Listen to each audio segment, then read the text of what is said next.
Buen día a todos y bienvenidos a un nuevo desayuno de Foro Competencia.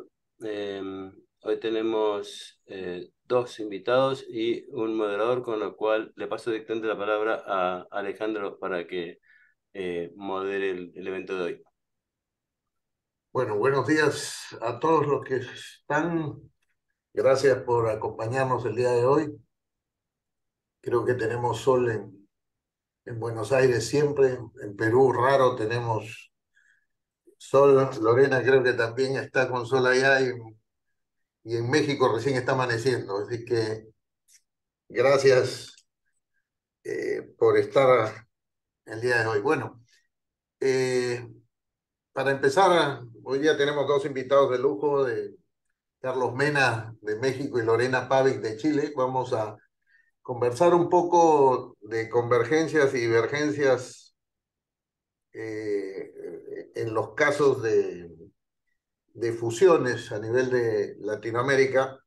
Y queríamos empezar a propósito de un caso conocido, que es el de Walmart Corner Shop, donde creo que marcó una nota de una decisión discrepante, una operación que fue revisada en dos jurisdicciones y que fue notable la decisión, ¿no? En términos de, uno dijo blanco y el otro dijo negro, uno autorizó y uno prohibió.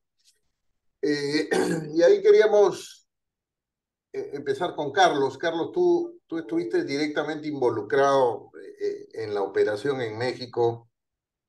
Cuéntanos un poquito los antecedentes del caso. Con mucho gusto, Alejandro, y gracias, Julián, y al foro por la invitación. Es un honor estar acá con Lorena y Alejandro, queridos colegas y muy admirados expertos en la materia, así que muchas gracias. La verdad es que sí, como dices, Alejandro, esta operación se notificó a fines del 2018. Como probablemente todos aquí saben, Walmart, una gran cadena de supermercados, muy importante en México, la más grande por mucho. Y Corner Shop era una startup, ¿no? Una startup muy pequeña que había empezado en Chile, que había venido a México, había levantado una gran cantidad de capital en México, pero pues al final era una empresa muy pequeña de unos cuantos empleados y se anticipaba que sería un proceso rápido. Creo que al mismo tiempo se notificó tanto en Chile como en México, que eran las únicas dos jurisdicciones que lo requerían. Y para sorpresa de muchos, pues la Comisión de Competencia en México, la COFECE, decidió bloquear esta transacción en junio de 2019. Y por otro lado, pues la Fiscalía Nacional Económica había autorizado esta transacción para Chile unos meses antes, ¿no? Entonces, pues eso fue muy sorpresivo y realmente generó esta sensación de que había una gran divergencia entre las autoridades de competencia de nuestra región y que faltaba algo de coordinación en cómo se hacían los trabajos de revisión de concentraciones, sobre todo cuando no estaba involucrado una gran jurisdicción como Estados Unidos o Europa que liderara el análisis, ¿no? Carlos, ahí mencionaste que fueron las dos hechas en paralelo, pero terminó siendo decidida primero en Chile, ¿no? Fue la secuencia primero en Chile y luego México.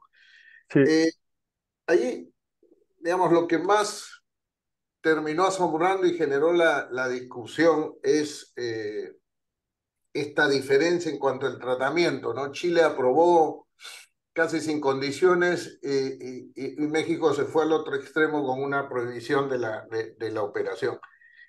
Tú que estuviste dentro de la operación, ¿se anticipaban estas diferencias en la evaluación? ¿Se anticipaba una sorpresa la prohibición en México? ¿La percibieron en el camino? ¿Ya los requerimientos de información fueron dando señales de que se venía un problema?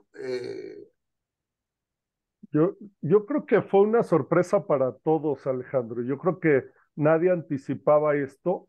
Incluso, pues las dos partes, nosotros en esa operación estábamos asesorando a Corner Shop, pero ninguno de los abogados, ni de nosotros, ni de el lado de Walmart, ni los involucrados, mucho menos los empresarios anticipaban esto, ¿no? Creían que iba a ser una autorización rápida, que no había ningún problema, que realmente eran mercados muy diferentes, que era una empresa muy pequeña, una startup que se estaba adquiriendo y que no iba a haber un problema en el análisis. No se anticipaba que se bloqueara en ninguna de las jurisdicciones. Eso fue realmente lo que sorprendió cuando empezaron los requerimientos de información, que México fuera tan quisquilloso, que hubiera tanta información que se pedía de mercados relacionados, de cómo se iba a utilizar la información que obtuviera Walmart al llevar Corner Shop, al integrar Corner Shop. También el tema del tiempo que empezó a tomar, ¿no? Fue un tiempo pues importante el que se tomó la autoridad para su análisis en esta primera operación, ya no se diga en la segunda, que si da tiempo luego comentaremos, ¿no? Pero creo que ya en los requerimientos, como bien dices, sí se empezó a anticipar el riesgo de que esto pudiera llevar a un análisis más detallado. Además, bajo el procedimiento mexicano hay un proceso para ofrecer compromisos cuando la autoridad determina que hay una preocupación de competencia importante, te lo debe de hacer saber. Y ahí, pues obviamente ya se vio que iban por caminos diferentes los procedimientos en Chile y en México, ¿no? La sorpresa fue enorme. No había un camino alternativo que se hubiera analizado, que se hubiera pensado, y entonces al momento en que se bloqueó el asunto en México, pues realmente se terminó con la operación. Corner Shop empezó a ver otras opciones. Walmart con la idea de litigar el asunto, pero siempre litigar una concentración es complicado en términos de tiempos, en términos de lo que puede implicar para las partes, ¿no? Y Corner Shop realmente se le acababa el financiamiento si no había una inyección de capital pronto. Entonces, por eso, pues realmente la operación no se volvió a intentar por parte de Walmart, y ya el litigio pues se quedó para posterior análisis, ¿no? Desde donde entiendo, sigue el litigio de Walmart, sigue sin resolverse, pero bueno, pues las implicaciones no podrían ser que pueda adquirir Corner Shop, obviamente, ¿no? Durante el proceso, digamos, esta es una operación que vinculaba o había sido notificada en esas dos jurisdicciones y solo en esas dos. Eh, ¿Se motivó en algún momento el contacto entre las autoridades? ¿Se motivó a la autoridad mexicana a conversar con la fiscalía en algún momento? Sí, sí se motivó, sí se dieron waivers, sí se vio con buenos ojos que hablaran. La verdad es que no, eso no se veía como un problema, y las partes estaban pues considerando que estaban haciendo el mismo análisis las dos autoridades, ¿no? Que tenían el mismo approach, y pues quizá pecando de optimistas, pensaron que iban a llegar a las mismas conclusiones por esa cooperación, cosa que no pasó, ¿no? Y ahí en el camino se iba conociendo un poco este choque de visiones o estas visiones diferenciadas. ¿Ustedes tuvieron algún sabor de que algo había ahí que indicaba que tenían un choque de visiones o ninguna información al respecto? Sí, y yo creo que vale la pena comentar, creo que cada autoridad estaba haciendo su trabajo de analizar sus mercados en sus méritos y hacer un análisis a profundidad de lo que implicaba esta transacción, pues en cada jurisdicción, ¿no? Sí veíamos que la sustancia del análisis era diferente en Chile que en México, ¿no? Si entiendo bien, en Chile hay más supermercados, hay mayor competencia, diría yo, en la parte de supermercados, en la parte de retail, y pues se veía que en México la comisión veía que Walmart tenía una posición de mercado muy importante, que tenía un gran poder de mercado, así lo definían en ese procedimiento, y entonces las implicaciones en el mercado mexicano se veían que eran diferentes, ¿no? Y sí nos lo hacían saber así las autoridades. O sea, creo que hacían claro la diferencia en que si bien la metodología puede ser similar, pues cada autoridad tiene que analizar su mercado y la situación en México de Walmart era diferente a la situación en Chile, ¿no? Ahora, esta visión distinta de México mató por completo la operación, se evaluó un poco aislar la operación en México y dejarla solamente en Chile. ¿Fueron opciones que se evaluaron o simplemente ya cerró cualquier posibilidad de continuar con la operación? Sí, en ese caso se cerró totalmente la posibilidad de vender a Walmart, se dio por terminada esa negociación y Corner Shop empezó a buscar opciones, ¿no? Ahora, tú algo has adelantado sobre la opinión sobre el fondo, ¿no? Pero cuando uno revisa las resoluciones y las visiones que tuvieron tanto México y Chile, uno nota en su evaluación que hay diferencias bien notables, ¿no? Que sobre todo en la parte de análisis del negocio de Corner Shop, ¿no? La forma como evalúan las barreras de acceso para otros competidores, su visión de la dinámica de los mercados, como que mira, percibe que son visiones completamente diferentes. Y ahí, ¿a qué atribuyes la diferencia? ¿Qué es digamos, las leyes, el marco regulatorio, los objetivos de competencia en ambos casos son exactamente las mismas? Así que la diferencia no está por ese lado, ¿no? Hay simplemente unas diferencias en la configuración de los mercados involucrados, el tema de lo que sucedía a nivel de supermercados, o hay ahí una mayor sensibilidad a la problemática generada por las plataformas, dada la cercanía de México con la discusión de esto en Estados Unidos, eh, el deseo de tener un pronunciamiento importante en un caso que se lo permitía para un poco marcar la pauta en la discusión, o hay un tema ya más bien evaluando lo que sucedió en Chile.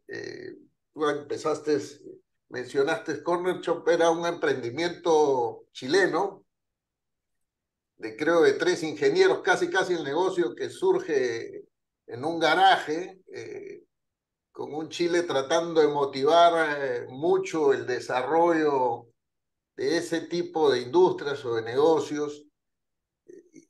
Hay ahí una visión más, digamos, nacionalista, paternalista, eh,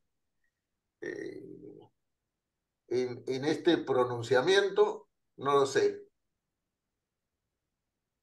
Tocas muchos temas muy interesantes. Yo creo que efectivamente todo eso está en la licuadora y todo eso fue factor. Creo que el más importante es que sí la situación de Walmart en México es muy particular, ¿no? Es una empresa verdaderamente importante en el sector del retail, controla pues varias plazas muy importantes donde pues a veces es la única opción de supermercados en ciertas regiones. Me parece que tiene una gran participación de mercado, que fue lo que, pues al final fue el tema de más interés para COFESE, ¿no? Cómo Walmart al adquirir esta empresa, aunque esté en otro mercado, va a usar su poder de mercado en el tema de retail para apalancar otros intereses y para expandir su participación, ¿no? Y entonces creo que sí se usó pues el modelo de análisis de plataformas que estaba en ese momento naciendo de moda en Estados Unidos, sobre todo, como bien dices, Alejandro, y se centró la comisión en tres aspectos, pues que yo diría son los que eran clave en su relación con Walmart, ¿no? Y uno es, creo que le dieron una importancia enorme al tema de competidor potencial, ¿no? Walmart sin duda pues tenía esfuerzos para hacer una aplicación similar a Corner Shop y tenía inversión ya para desarrollar esa opción para sus propios supermercados y claramente COFES identificó que si compraban a Corner Shop dejarían ese esfuerzo de inversión, dejarían de hacer esa innovación en su propio producto, en su propia cadena, y eso traería la pérdida de un competidor potencial importante, ¿no? Que era el tema de lo de Corner Shop. Entonces, eso llevó a ese análisis de que Walmart, pues igual y estaría mejor el mercado con Walmart invirtiendo en su propia innovación y que no había que perder esa oportunidad, ¿no? En la práctica, si uno ve lo que pasó después, pues Walmart efectivamente muy rápidamente, tras abandonar esta compra de Corner Shop, desarrolló su propio modelo y tiene pues una competencia fuerte con Corner Shop en ese mercado, ¿no? Creo que otro tema importante era la participación de Corner Shop en su propio mercado, ¿no? Al definir tan acotadamente el mercado Corner Shop, el mercado de compra de productos en el supermercado a través de un comprador que luego lleva esa compra a tu domicilio particular, pues realmente en ese momento había uno más o quizá dos más en ese mercado en México y Corner Shop, aunque fuera una empresa pequeña y aunque fuera un startup, pues tenía una gran participación de ese mercado específico, ¿no?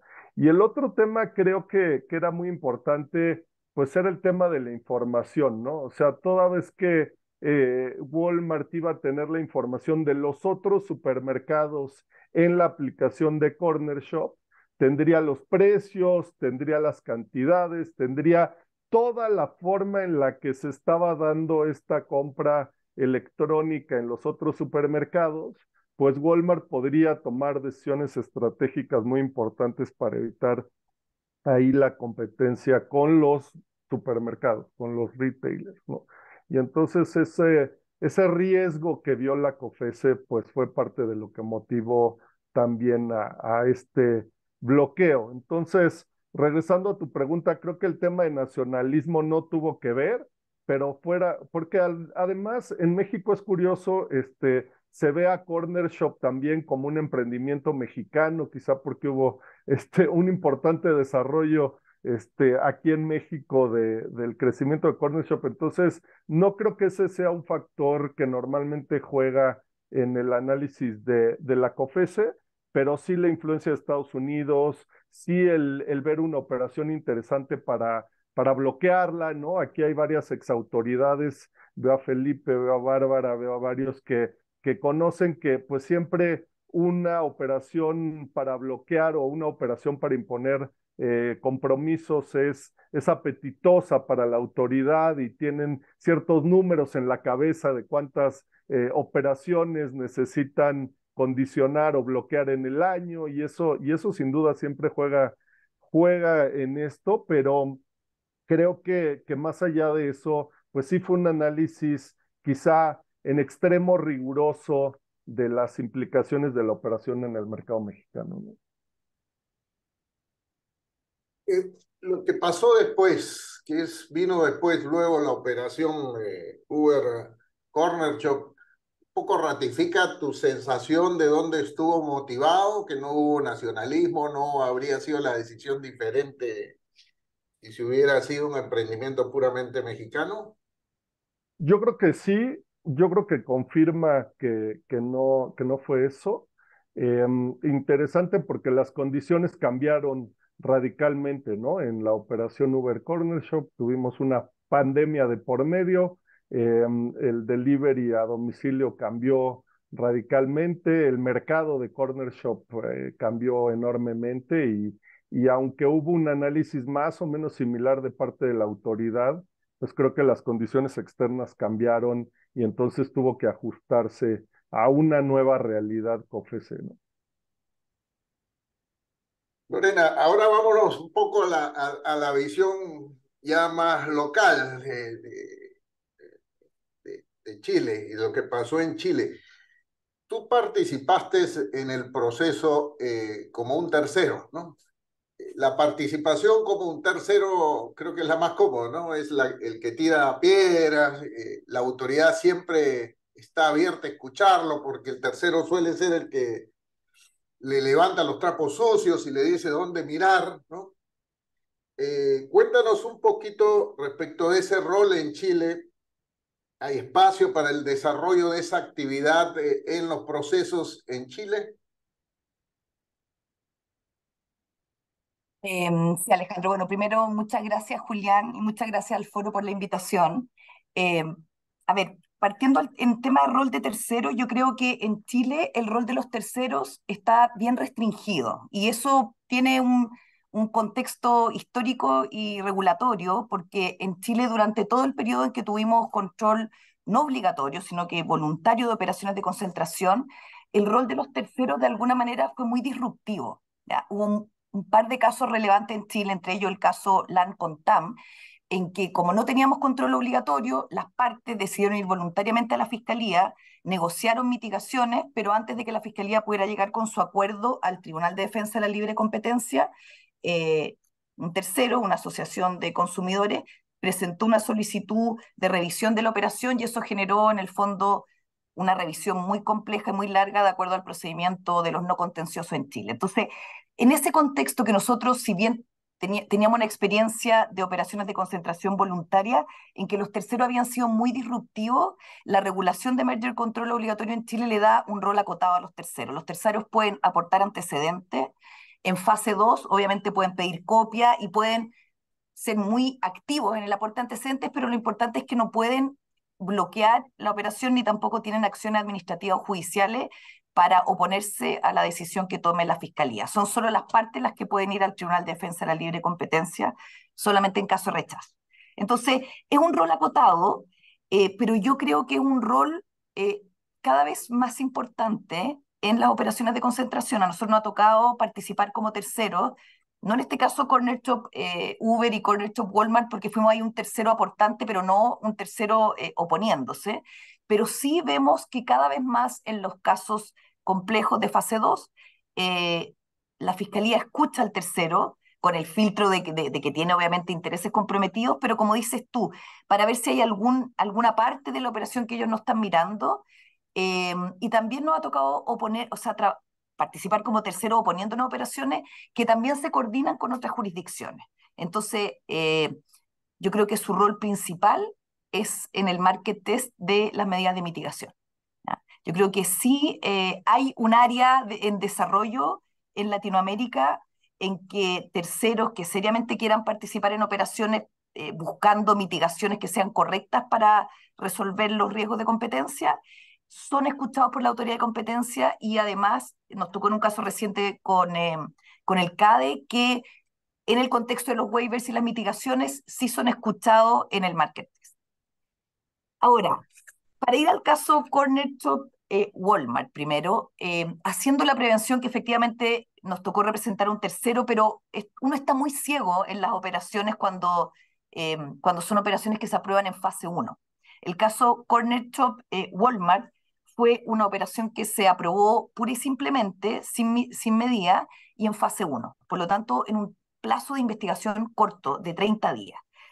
Entonces, como bien decías tú, Alejandro, uno lo que ve es que habiendo regulaciones similares, en que los sustantivos son parecidas, ¿qué es lo que lleva a resultados tan distintos? O sea, una fase 1 pura y simple y un rechazo por el otro lado. O sea, el abismo, y acá cito una columna de Felipe Irarrázaval, que creo que está por ahí, que claro, fue una sorpresa y nos obligó, yo creo que a los abogados que vemos estos temas a tratar de entender qué puede haber llevado a un gap tan grande. Porque yo pienso que las divergencias son usuales, que los clientes están acostumbrados en multijurisdiccionales, que cada jurisdicción es un mundo y que por lo tanto las distintas características de los mercados locales pueden hacer que hayan diferencias.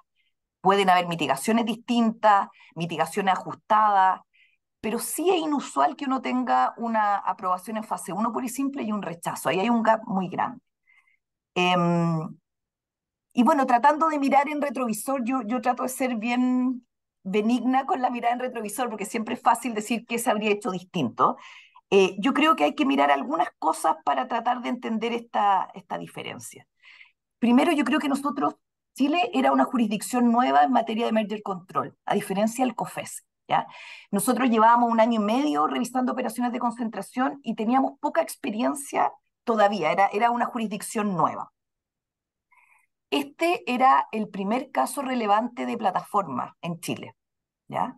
Entonces, uno podría haber esperado eventualmente que la autoridad le hubiese dado una mirada más profunda, analizando, como decía Carlos, todos estos elementos del competidor potencial, de la información relevante de la data de los consumidores y todo el análisis de plataformas que conocemos ahora. Pero Chile, yo creo, tomó una visión más tradicional, en parte porque era una jurisdicción nueva, creo yo, y en parte porque la estructura del mercado local era un poco distinta, era bien distinta a la mexicana, y por lo tanto era factible hacer un análisis más simple, ¿ya? ¿Y qué es lo que distinguía a Chile? Nuevamente, acá mirando solamente lo público de los fallos, el caso COFECE está bien tarjado, así que en el fondo hay cierto grado de especulación acá en el análisis, pero sí hay una primera parte estructural que tiene que ver que en el segmento supermercadista uno puede ver que en México Walmart era muy relevante en muchos casos, y ahí en el fallo, en la resolución del COFECE hay un análisis muy regional. Hay regiones en que Walmart era el único operador, casi el único, digamos, proveedor, y en Chile lo que uno tiene es un mercado concentrado, pero en que hay 4 operadores, ¿ya? Que está Cencosud, SMU, Totus y Walmart, y hay en regiones en que no necesariamente Walmart es el más grande, y en que más o menos está repartido con Walmart con una posición importante, pero no dominante como uno ve en México, ¿ya? Otra diferencia es que en el caso de Corner Shop en Chile, el contrafactual, lo que ocurría antes de la operación, es que Corner Shop ya tenía un acuerdo comercial preferente con Walmart, ¿ya? Uno puede discutir si ese análisis fue correcto o no, pero sí Chile miró el contrafactual en que ya Walmart y Corner Shop tenían una relación de larga data, ¿ya? Y además, Walmart ya tenía dentro, o sea, Corner Shop tenía dentro de su plataforma a otros supermercados como Cencosud. Y habían otras plataformas que habían surgido en esos 2 años, ¿ya? ¿Qué es lo que hizo la autoridad chilena? Descartó riesgos principalmente por 3 motivos. Primero, porque dijo que el mercado digital o de ventas digitales era muy marginal en Chile, básicamente el 1% de las ventas, ¿ya? Ese fue un primer elemento. Yo creo que ese elemento no era tan importante, porque sí uno podía ver que si bien las ventas eran marginales en Chile, uno sí ya podía ver que había una tendencia a nivel mundial de que las ventas virtuales eran relevantes y era un mercado en expansión. Pero sí hay otros 2 elementos que yo estoy de acuerdo con la Fiscalía: es que uno miró las variaciones de participación de mercado en ventas digitales, digamos, de los productos de supermercado, y sí uno ve que había una variación importante en el 2017 y 2018. O sea, había variación entre lo que vendía Walmart, Cencosud, SMU y Totus, y además uno veía que habían operadores nuevos que estaban recién entrando, ¿ya? Rappi, Pedidos Ya y Globo. Entonces dijo, este mercado es marginal, y además este es un mercado que está en movimiento, y por lo tanto tuvo una mirada súper dinámica y dijo, lo cierto es que hay otros operadores, y por lo tanto voy a tomar una mirada conservadora, porque yo no sé este dinamismo a qué nos va a llevar en los próximos años. Y otro elemento que yo creo que también fue distinto en México que en Chile es que uno logra entrever en la resolución de archivo de la Fiscalía que al parecer las distintas plataformas y los distintos proveedores de supermercados no veían la operación como riesgosa, ¿ya? Lo dice varias veces en la resolución y cita a un actor relevante de la industria, no dice cuál, que dice, si Walmart fuera el único supermercado en Chile sería muy preocupante, pero dado que hay muchas otras opciones, yo creo que no es un tema de preocupación. Y uno, cuando hace el contrapunto de eso con lo que ve en las declaraciones de los terceros en México, uno ve que al menos lo que aparece es que los proveedores y los supermercados, o sea, y las plataformas consideraban que Walmart era un must-have. Las otras plataformas que existían en México, que eran básicamente tres, entiendo que era Rappi, Mercadoni y Corner Shop, tenían a Walmart y consideraban que Walmart era un must-have, y por lo tanto yo creo que esos elementos, digamos, estructurales de mercado hicieron que las conclusiones al final fueran distintas. Yo sí creo que Chile le faltó haber hecho un análisis. Yo creo que las conclusiones probablemente habrían sido las mismas en Chile, habría sido una aprobación de la operación, pero mi impresión es que cuando uno revisa la resolución chilena de 20 páginas versus los 100 páginas de COFECE, es que nos faltó hacer un análisis de plataforma. Probablemente habríamos llegado a conclusiones similares, pero cuando uno compara, de hecho, lo que hizo después la Fiscalía en el caso Corner Shop Uber, ahí sí viene ya un análisis profundo de análisis de plataforma respecto a las barreras a la entrada, respecto a la dinámica competitiva, el efecto de red, la importancia de la data, los casos, los tipping, los casos del punto de inflexión. Todo ese análisis uno lo ve en Corner Shop Uber y de alguna manera lo echa de menos en el caso Corner Shop Walmart. Y para tocar el otro punto que hablaba Carlos, yo también creo que la divergencia acá no tuvo que ver con campeón nacional o con temas de nacionalismo. Yo creo que tuvo que ver con las diferencias estructurales, sin perjuicio que uno echa de menos en esta primera resolución de plataformas que a lo mejor la Fiscalía se hubiese tomado una fase 2 para haber hecho un análisis más profundo, siendo este el primer caso de plataforma que le tocaba revisar. Y Lorena, en tu visión, ¿se anticipaba dentro del proceso la situación de México, que iba a haber más un problema en México que en Chile? O sea, como abogada en esta asesoría al tercero, hubo el mensaje de, tomando en cuenta que este es un emprendimiento local, es pequeño, somos jóvenes, la autoridad es humilde en términos de Felipe, se anticipaba que, digamos, en México iban a tener una visión más fría y por lo tanto el riesgo estaba más allá que en Chile. Mira, yo nuevamente, acá de una mirada de tercero, yo creo que no. Yo creo que, a diferencia de lo que decía Carlos respecto de Corner, yo creo que sí en Chile consideramos que Corner era un emprendimiento local. Yo creo que teníamos poca visibilidad o poca sensibilidad de que tenía un rol relevante en México.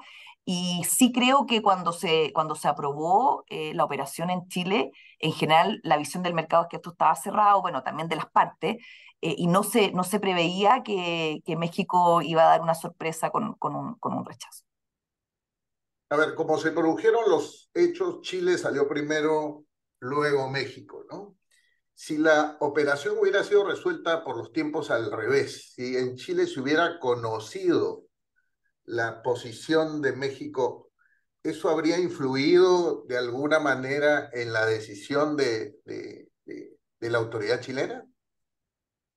Yo creo que no, yo creo que como te decía antes, yo creo que el orden de los factores no habría alterado la solución, quizás sí habría generado que la Fiscalía hubiese hecho un análisis un poco más profundo, que eventualmente hubiese pasado una fase 2 y hubiese hecho un análisis similar al que hizo en Corner Shop Uber. Si uno ve la resolución de Corner Shop Uber de Chile, que yo les invito a revisarla, hay un análisis bien profundo, hay encuesta a consumidores, hay experimento natural con la pandemia y las cuarentenas, se hace un análisis de los guidelines del estado del arte en tema de plataformas que después se plasmó en la nueva guía de operaciones de concentración en Chile.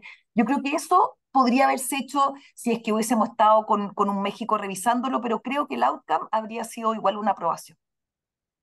Y te la pongo en otro nivel. Si la autoridad que falla primero no hubiera sido México, sino Estados Unidos o Europa, ¿tú crees que la decisión de Chile habría sido distinta?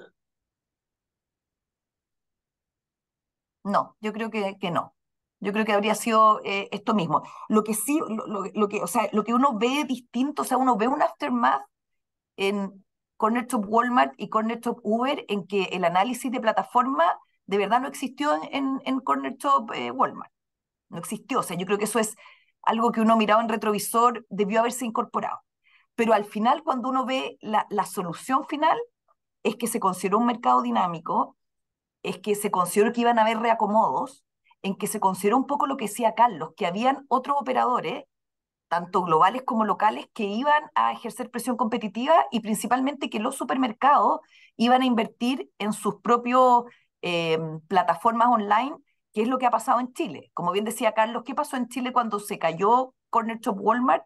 Walmart terminó su contrato con Corner Shop, su acuerdo comercial, y puso todo su foco en invertir en su propia plataforma, que ha sido exitosa, y uno ve también que Cencosud participa a través de Corner Shop, pero también ha invertido mucho en su propia plataforma, obviamente acelerado por la pandemia. Y a partir de esta discrepancia entre Chile y México, ¿tú crees que se ha generado algún cambio en la autoridad o las autoridades?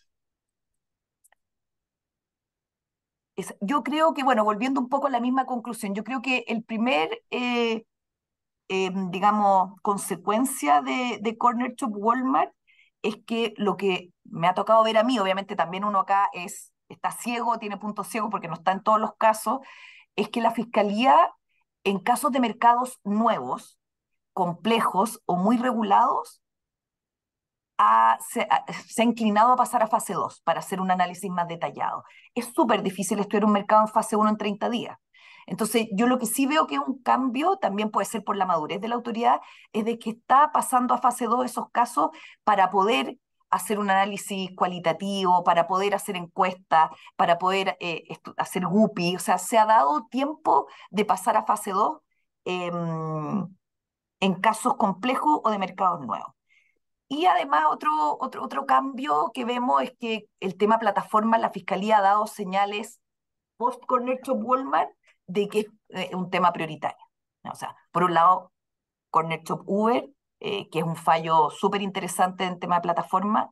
En segundo lugar, con la guía de operaciones de concentración, también acá no haciendo proselitismo de la agencia local, pero de verdad yo creo que la sección 5, que es la guía de plataformas digitales, es un muy buen manual, digamos, resumido del estado del arte de cómo las autoridades de competencia debieran revisar plataformas en operaciones de concentración. O sea, así como por lo menos yo a mis clientes les recomiendo la guía del CADE en tema de gun jumping, yo creo que la guía de Chile en tema de plataforma, que claramente es un correlato de lo que pasó con Corner Shop Walmart y Corner Shop Uber, es súper relevante. Y la Fiscalía no solo sacó la guía, sino que también ha demostrado que este es un tema prioritario porque esto es público. La Fiscalía abrió una investigación, hay una investigación en la división de unilaterales en relación a las empresas de delivery y plataformas, están siendo investigadas. Los detalles no se saben, pero probablemente por temas que tengan que ver con abuso explotativo o exclusorio, y ahí está involucrado Rappi, Pedidos Ya y Corner Shop. Y además la Fiscalía este año decidió, dentro de sus facultades de estudio de mercado, optar por el estudio de mercado de las plataformas de hospedaje. Como ustedes saben, esta es una facultad que tiene la Fiscalía, que en general elige 1 o 2 mercados al año para revisar las fallas de mercado, y eligió las plataformas de hospedaje y está investigando, en el fondo, Expedia, Airbnb, Booking, que está muy alineado con lo que acaba de pasar en Europa, que recientemente, hace unos días, se bloqueó la fusión de Booking con Travely, creo que es. Entonces, yo creo que en el fondo el aftermath es que los temas de plataforma llegaron para quedarse, y que yo creo que la Fiscalía, a diferencia de lo que hizo en este primer caso, que no dio una mirada de plataforma, está muy focalizada en los temas de plataforma. A ver, en términos de las lecciones que dejan esta experiencia, digamos, como menciona Julián en un paper reciente, todos tenemos leyes de competencia, pero a veces no todos interpretamos eh, la política de competencia o aplicamos la política de competencia de la misma manera en Latinoamérica, ¿no? Y esto nos puede llevar eventualmente a decisiones completamente divergentes. Que me queda claro el comentario de Carlos y Lorena que no ha sido así en este caso, que las diferencias se explican más por los méritos y los hechos y la configuración de los mercados. Eh, pero es claro que la política que rodea la aplicación de la regulación de competencia, la institucionalidad de las agencias, es diferente en Latinoamérica. Y eso puede llevar a resultados divergentes. Me imagino que ustedes reciben consultas de los clientes donde les dices, ¿y qué me va a pasar con mi operación en tal país? Y siempre tenemos algunos la recomendación de, mira, mejor ahí no vayas o anda diferente.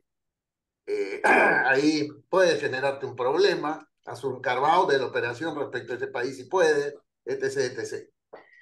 En ese contexto, la pregunta para ambos es cómo manejar el diseño de una operación y notificación en ese entorno en Latinoamérica. En las operaciones que requieren una notificación en diferentes países en la región y que han participado, ¿cómo lo manejan? ¿O cómo han sentido que tiene que manejarse la operación? Carlos. Sí, y si me permites un comentario general sobre las conclusiones del caso de Corner Shop, a mí me parece en general injusto la atención que recibió ese caso y cómo se planteó como un tema de la crisis de las autoridades latinoamericanas, ¿no? Y que las autoridades latinoamericanas no saben hablar entre ellas y cosas así. Me parece, como tú bien concluías, que no fue el caso y me parece que no está mal aceptar la divergencia. Como decía Lorena, en multinacionales está previsto que haya divergencia en las decisiones sobre operaciones de concentración y creo que hay que acordar que podemos diverger, ¿no? Agree to disagree, y creo que eso lo veremos cada vez más en general, ¿no? Y yo creo que eso bien nos lleva al tema que tú planteas, Alejandro, cómo hacer esto cuando se te presenta en la práctica una operación donde hay que notificar a muchas autoridades de una concentración. Yo creo que sigue existiendo esta diferencia de, a ver, cuando la operación se va a notificar en Europa o en Estados Unidos, básicamente se le da en la práctica la deferencia a los abogados que llevan los procedimientos en esas jurisdicciones y se trata por parte de las autoridades de seguir en general el análisis de estas autoridades y tratar de seguir los lineamientos que ellas van marcando en el análisis y en los tiempos incluso, ¿no? O sea, yo sí creo que muchas autoridades latinoamericanas pues siguen esperando a ver qué decide Estados Unidos para tomar su decisión, ¿no? Creo que es diferente cuando hay una notificación solo en países latinoamericanos, ¿no? Y creo que cada vez vemos más de estas, ¿no? Antes eran la excepción, pero ahora sí vemos varias operaciones donde se requiere notificar en varios países de Latinoamérica y quizá no es necesario hacerlo en Estados Unidos o en Europa. Y ahí es donde vienen los retos. Yo creo que en general lo que por lo menos nosotros tratamos de hacer es, pues obviamente el primer ejercicio es hay que ver dónde notificar en la región, no es blanco y negro, ¿no? Y entonces a veces hay que tomar ciertas decisiones, ciertos juicios respecto a dónde sí notificar, a dónde no, cómo hacerlo, como tú bien decías, Alejandro, la estrategia de qué explicar, cómo explicar y qué información vas a dar de entrada siempre es un reto. Y cuando hay este tipo de procesos, creo que lo mejor es ser totalmente transparente con todas las autoridades, ¿no? Lo que yo he visto es que el respeto por las autoridades latinoamericanas en general es el mismo de parte de las empresas, de parte de los abogados, ¿no? Cuando hay que notificar y cuando es claro que hay que notificar en alguna jurisdicción, se hace. Hay que tomar en cuenta el factor que decía Lorena desde el principio del rol de los terceros, ¿no? Hay jurisdicciones en Latinoamérica donde los terceros pues tienen muy poca relevancia, es bastante marginal lo que puede hacer un tercero, como entiendo es el caso en Chile, sin duda es el caso en México, pero hay jurisdicciones como Ecuador, por ejemplo, que entiendo el rol del tercero puede ser mucho más relevante y puede afectar mucho la operación, ¿no? Entonces, tomar en cuenta esos factores. Creo que en general, pues la tendencia sí es a otorgar todos los waivers que se necesitan, a dar todas las facilidades para la cooperación, a entregar la misma información en todas las jurisdicciones. Creo que el único tema, y Julián, tú me corregirás, pero el único tema que queda un poco diferente, pues es el sistema argentino, ¿no? que al ser expost, pues sí, tiene otro tipo de tratamiento en términos de cómo se notifica, cuándo se notifica y qué información se da. Pero más allá de eso, creo que pues hay muchas jurisdicciones en Latinoamérica que ya están coordinándose bien, que el CAIE, la Fiscalía Nacional Económica, el INDECOPI, la SIC, COFES en México, creo que pues han encontrado la manera de hablar y cooperar en este tipo de asuntos. Creo que queda el rol todavía de ICN, OCDE, en mejorar algunos de los procesos y pensar en este tipo de situaciones y no pensar que todo nace y muere en Estados Unidos o en Europa. Gracias, Carlos. Lorena, la misma pregunta. Bueno, comparto lo que dice Carlos, así que voy a tratar de no repetirme y ver qué cosas agregar. Comparto 100% que al final esto es una dinámica en que al menos lo que uno ve desde la autoridad chilena, que creo que es similar a lo que pasa en todas las autoridades latinoamericanas, es que si es que hay notificación en la Comisión Europea, siempre es relevante para la autoridad local. En Estados Unidos lo mismo. Y sí uno ve cada vez más cooperación entre las agencias latinoamericanas. Yo creo que esa cooperación principalmente está focalizado desde la mirada de la autoridad, primero para ver si es que hay alguna agencia que ya ha estudiado este mercado cuando son mercados nuevos, porque tiene experiencia y puede de alguna manera ser un input interesante, pero también me ha tocado ver que se contactan para tener claridad de los hechos de la transacción. Y eso yo creo que es bien importante para uno como privado, porque la confianza que uno logra construir con la autoridad se demora mucho tiempo, pero uno la puede perder por una cosa muy chica como que no haya una coherencia entre los documentos que uno entrega en una jurisdicción y en otra, o el alcance de algunos contratos o ancillary agreements respecto de una y otra. Entonces, las autoridades también creo que cotejan los documentos o la transacción propiamente tal. Entonces, es bien importante lo que decía Carlos, de ser coherente y tratar de transmitirle a los clientes que en las multijurisdiccionales, si bien cada jurisdicción es un mundo, tiene que haber una coherencia respecto de el relato, la transacción y principalmente los documentos. ¿Ya? Yo creo que eso es bien clave. ¿Dónde entrar? O sea, después, a la pregunta, ¿dónde hay que notificar o no? Como decía Carlos, ahí hay un mundo, porque, por ejemplo, en Chile, uno también se tiene que preguntar si notifica voluntariamente o no. En Chile nosotros tenemos la posibilidad de que si tú estás bajo umbrales, puedes notificar voluntariamente y la Fiscalía en un par de casos ya ha dicho que si uno está muy pegado al umbral o es un mercado muy sensible en que los market shares son relevantes, se evalúe la notificación voluntaria, eso es algo que nosotros también siempre evaluamos. Y después está el tema de la prenotificación, que también en Chile recién se sacó un procedimiento en que en el fondo hay posibilidad de obtener resolución escrita para ver si una operación es o no una OC, y eso también es muy relevante en los JV, en las participaciones con influencia decisiva, etc. ¿Dónde entrar primero o no? Yo creo que ahí lo único que agregaría es que donde hay que notificar y al final del día en general uno trata de hacerlo más o menos simultáneo porque por lo menos en nuestra experiencia a la autoridad no les gusta ser la autoridad rezagada, o sea, que se notifique con mucho rezago respecto de las otras jurisdicciones complicado. Creo que el único análisis que uno sí hace es que si es que hay una jurisdicción de bajo riesgo antitrust, pero que es una autoridad de influencia alta, uno trata de partir ahí porque puede ser un referente, ¿ya? O sea, si es que uno viendo todos los casos, justo hay una jurisdicción de influencia relevante y que justo estructuralmente es de poco riesgo antitrust, uno trata de partir ahí porque puede ser que esa autoridad tenga un clearance y pueda ser de alguna manera mirada por la Junta. Y en el resto uno se tiene que entregar a que esta cooperación implica que van a conversar, que las mitigaciones las van a cotejar en otras jurisdicciones, que se pueden poner creativos, y eso yo creo que es parte de la ecuación y hay que contar con ello desde el día uno. En esa línea, por ejemplo, el caso Fiat Chrysler fue bien interesante porque la Comisión Europea pidió una medida cuasi estructural que le pidió a las partes que se resguardara una parte de la capacidad de producción de vans, porque era donde había más overlaps, para que un tercero tuviera la opción de producir en esa planta y comercializar, que era Toyota. Y la Fiscalía tuvo conocimiento de esa medida, en Chile también el overlap en las vans era alto, y nos pidió la misma medida de mitigación respecto de las plantas en Europa, pero que se dejara también un porcentaje, también para Toyota, que tuviera la opción de producir y vender esas vans también en Chile. ¿Ya? Entonces, esta cooperación también implica que uno tiene más trabajo porque tiene que evaluar las mitigaciones que se están negociando en otros lados y si eso puede incentivar, digamos, a la autoridad local que también la considere como una medida que podría resolver los riesgos en nuestro país.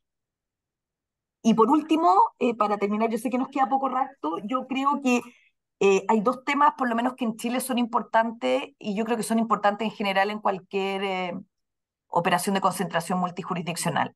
Uno, los temas de gun jumping, ¿ya? Nosotros ya en Chile tenemos el caso de Minerva JBS, que fue recién partiendo el merger control, pero creo que da dos señales importantes desde la perspectiva chilena, pero yo creo que en esto hay consenso. Uno, en el fondo esa fue una operación que se notificó y se cerró antes de obtener el clearance, ¿ya?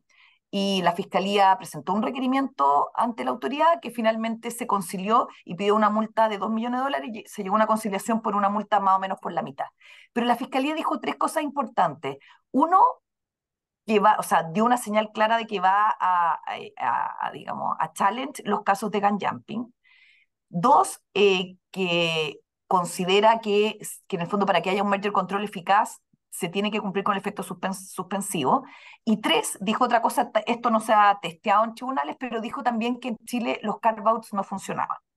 ¿Ya? Por lo tanto, un poco discutiendo los casos de carve-outs, que hubo un carve-out en México en el caso Corner Shop Uber, en Chile no se ha vuelto a testear, pero por lo menos uno tiene una primera señal que la Fiscalía considera que en Chile no debieran operar los carve-outs.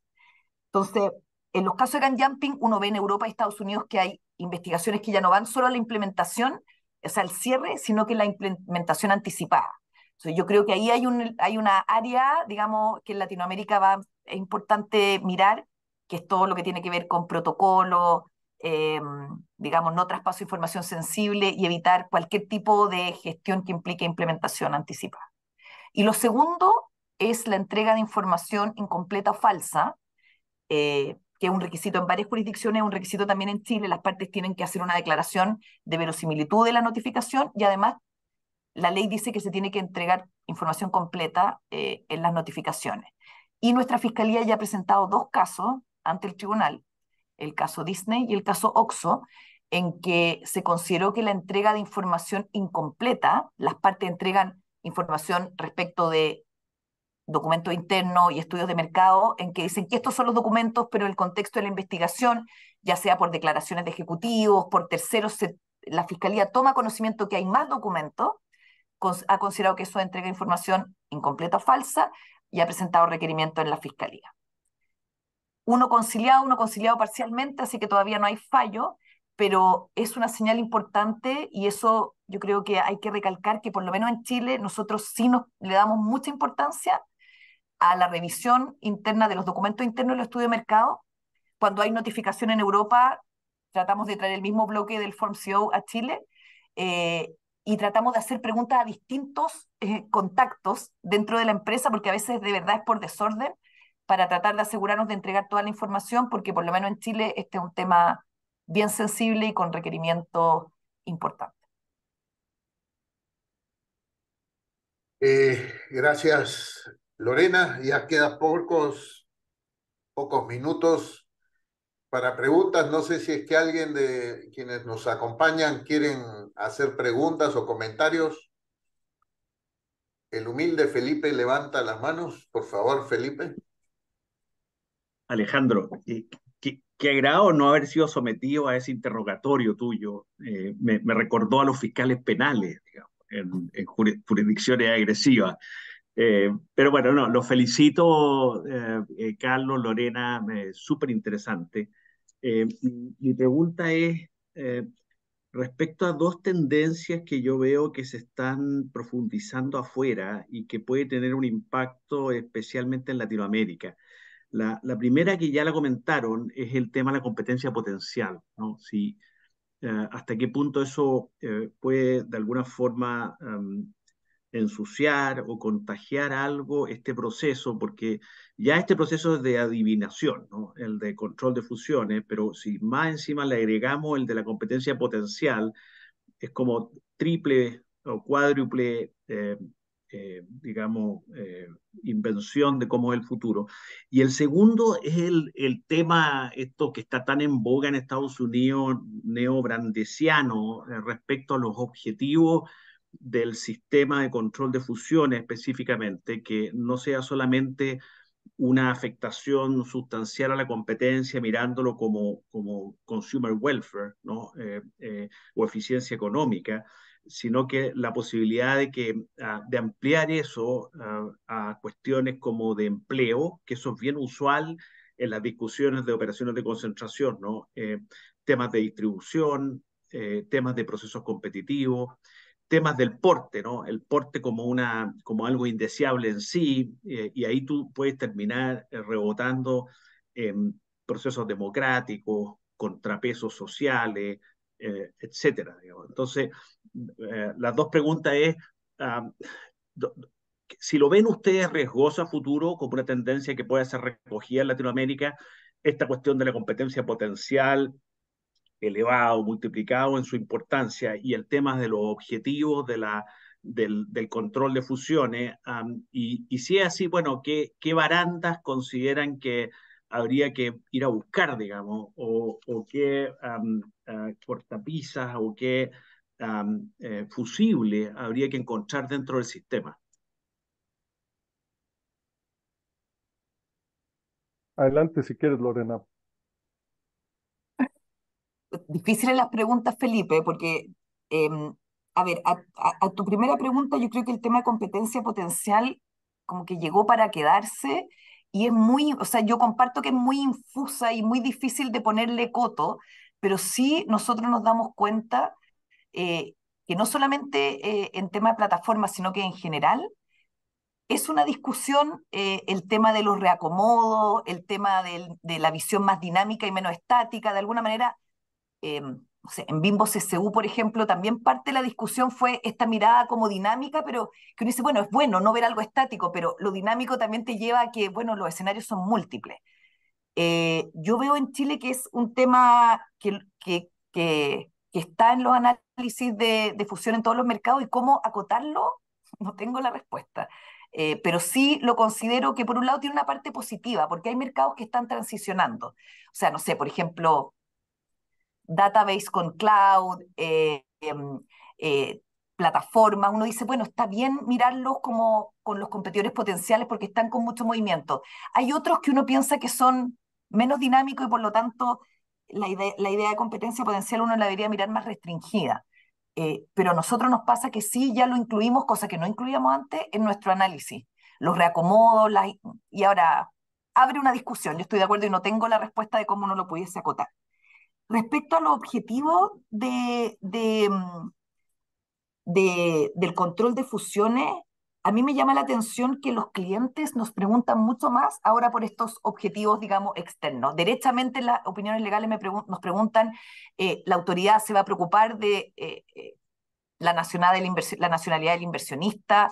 ¿Se va a preocupar de los temas, como dices tú, de empleo, de efecto, digamos, extra temas de competencia?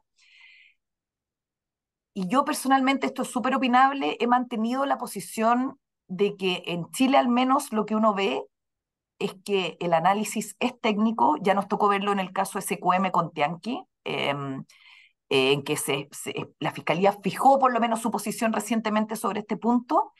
Yo personalmente siempre digo, igual en la juguera más amplia, o sea, no debiera ser un tema, yo personalmente considero que no es un tema ni para incorporarlo en las notificaciones, ni como argumento, ni en las medidas, porque nuestra autoridad da una señal de que no está para revisar esos temas y que su revisión se tiene que acotar a los temas de competencia.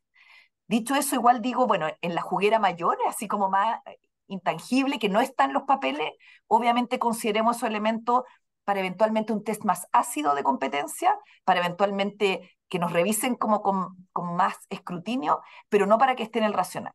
Porque si ya está en el racional, yo creo que ya uno cuelga la toga, o sea, ojalá que no, pero siempre está latente. Yo quiero pensar que por lo menos en Chile no ha sido la tónica y no creo que debiera ser la tónica para el análisis de concentración.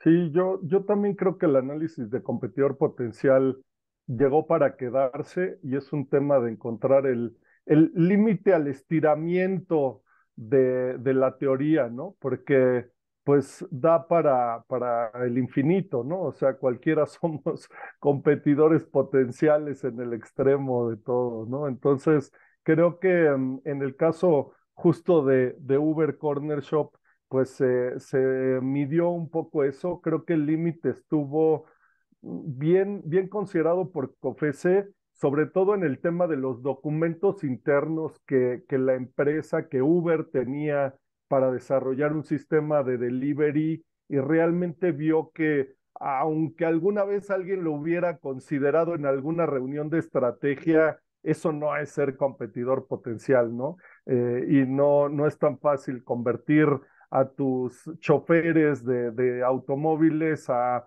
que hagan bien el supermercado y escoger bien el huevo y escoger el jamón, ¿no? Entonces, la torta, ¿no? Para cada jurisdicción. Entonces, creo que ese tema, pues va a ser un tema de límites y creo que sí se está ensayando, desgraciadamente, con nuestros asuntos actualmente.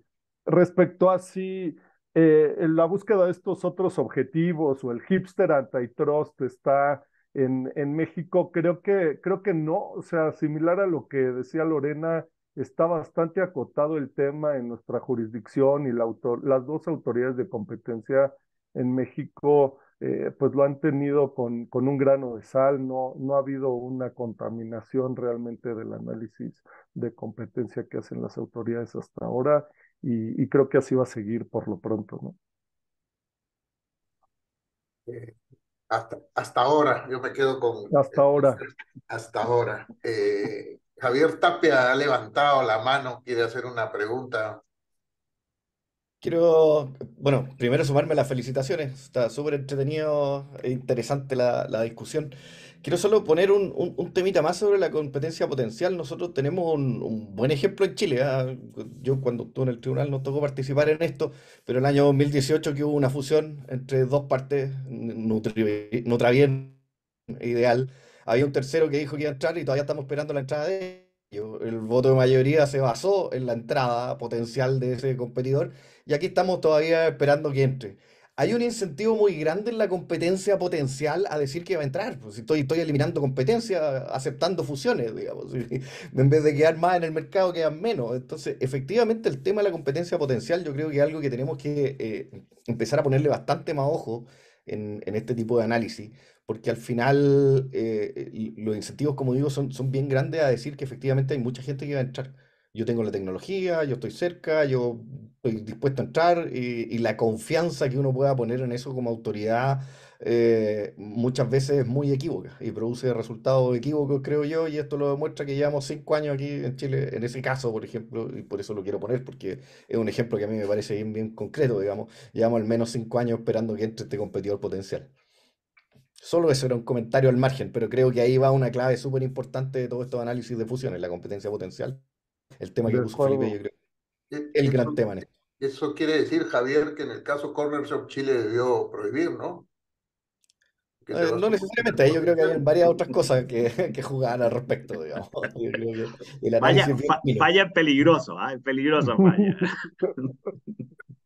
Qué gusto agudo, verte, Javier. Oye, igual, Carlito. agrego un punto a lo que decía Javier, porque efectivamente nombré también Bimbo CCU, porque, y escuchando a Carlos, mira, la Fiscalía, en mi experiencia, cada vez está pidiendo más detalles de los planes pilotos y de esta potencialidad que dice Javier. Y yo creo que sí ahí debiera haber un test más ácido, porque como dices tú, el piloto, todas las empresas están siempre piloteando, buscando, pero eso ¿cómo encontrar un nivel de seriedad, de plazos, de inversión para considerar que es un competidor potencial? Efectivamente, bueno, yo ahí representé, tengo que, a Bimbo, así que lo dinámico funcionó a mi favor, pero por eso lo nombré en que es complejo, porque en el fondo lo estático y lo dinámico, pero si lo dinámico, los reacomodos son infinitos, bueno, entonces no habría que nunca oponerse a una operación porque siempre alguien se va a reacomodar. Entonces yo creo que la clave, por eso tomo lo que dice Carlos también, debiera estar quizá en tener un estándar mínimo de ese piloto, que a lo mejor ya hayan inversiones comprometidas, o sea, qué nivel de piloto es una seriedad de que uno ya realmente está cercano a la entrada. Lo digo también por plataformas, porque esta también ha sido una discusión de las plataformas globales, los Amazon de este mundo, que van a entrar o no entrar. ¿Qué significa van a entrar? Que tengan bodega en Chile, que tengan... O sea, ese tipo de discusiones yo creo que podrían ser una forma de poner límite, que fuese un piloto, no sé, ya hay que hablar, pero con cierto grado de, de ya operatividad, no solamente un tanteo. No, y Que el aparte, compromiso Lorena, sea ahí, real, ¿no?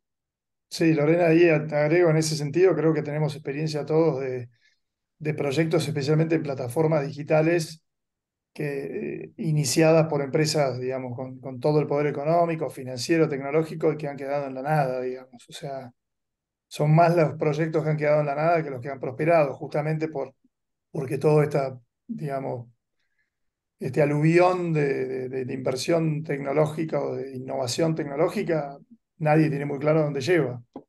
Lo cual es muy difícil hablar de la competencia potencial, aun cuando esté naciendo un proyecto y esté promocionado, digamos. No es como una industria tradicional, es completamente diferente. Gracias, Bernie. Hay una última pregunta que ha llegado acá para Carlos sobre si COFECE fue receptiva hacia los remedios propuestos para permitir la operación. Eso es un tema interesante. Creo que al final no se entendió muy bien por las partes y sobre todo por el comprador en el caso de Walmart, pues que es un ejercicio siempre el tema de ofrecer compromisos o remedios o negociar estos remedios. Es eso, es un ejercicio de negociación, de diálogo, de platicar con la autoridad. Creo que no se llevó bien ese ejercicio en ese caso. Creo que no se logró convencer y llegar a compromisos reales que permitieran asegurar que no iba a haber estas grandes preocupaciones que tenía COFECE, sobre todo en el tema del intercambio de información que les comentaba. Y entonces, pues creo que sí no funcionó bien de ambas partes, ¿no? No hubo un buen diálogo ahí entre las empresas y la autoridad y desgraciadamente no hubo un punto medio y por eso se llegó al extremo de bloquear la transacción, ¿no? Bueno, muchas gracias a Carlos, a Lorena, a Felipe, a Javier, a Bernie, a todos los que nos han acompañado el día de hoy. Creo que nos toca ir a facturar a muchos de nosotros, a todos, creo. Bueno, gracias por estar ahí. Gracias, Julián. Muchas Gracias gracias. a Gracias, todos. Gracias. que estés muy bien. Y nos vemos entonces el próximo desayuno el 19 de octubre. Ahí tenemos a Carl Shapiro hablando sobre los Draft Merger Guidelines de Estados Unidos. Así que ahí vamos a hacerlo un poco más tarde, porque va a ser a las 12, porque Shapiro vive en California, así que sería demasiado, digamos, ya agradecemos a Carlos el madrugón, pero digamos, prefirió Carlos Shapiro hacerlo a las 8 de California, así que son a las 12, supongo que le podemos dar ese beneplácito. Así que, pero me gustaría, digamos, siguiendo la tradición, digamos, que tengan, aunque sea sus palabras finales a Lorena y a Carlos antes de cerrar. No, simplemente, Julián, muchas gracias por la invitación. Yo creo que realmente es un desafío muy entretenido pensar que Latinoamérica, como dice Carlos, poco a poco ahora es como centro en transacciones multijurisdiccionales y que eso nos obliga a estar más conectados y estar al tanto de lo que está pasando en los países vecinos. Así que agradezco la invitación para poder discutir estos temas. Igualmente, yo solo me quedé con la idea adicional de que hay que pasar en el tema de cooperación internacional de las relaciones personales a que sean relaciones institucionales, ¿no? Creo que ahí todavía deja mucho que desear Latinoamérica y es nuestra tarea. Y mil gracias por la invitación. Muchísimas gracias Lorena, muchas gracias Carlos, muchas gracias Alex y muchas gracias a todos por participar. Nos vemos entonces el mes que viene. Hasta luego. Nos Estén vemos. bien, ¿ah? Cuídense. Hasta luego.